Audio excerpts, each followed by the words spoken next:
rousing rendition of the national anthem, a fly past, a wave and a smile from the balcony of Buckingham Palace, the crowning moment of 4 days of celebrations to mark Queen Elizabeth's 60 years on the throne. On Tuesday, the Queen paraded through London in a grand carriage procession, escorted by military bands and mounted soldiers in traditional uniform. And like on previous days, more than 1 million cheering people lined the route to watch her pass by.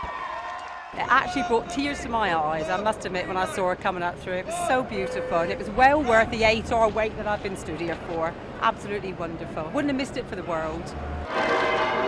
Absent from her side, though, was her husband, Prince Philip, the longest-serving royal consort in British history. He was hospitalised on Monday with a bladder infection just hours before a spectacular pop concert.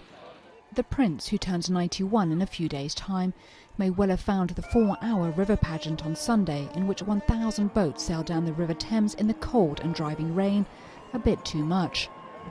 The nautical procession was the centrepiece of the Diamond Jubilee and was an event not seen for 300 years. It was a chance for Britons to show their thanks to a woman who has devoted her life in service to her country. I thought that really this was the Queen's Day, and that people were saying thank you to her. This was Britain out. You look around you, everyone's from Britain, and they were saying thank you to the Queen because she's been a great Queen. And it wasn't just in Britain that people were celebrating the world's second longest serving living monarch.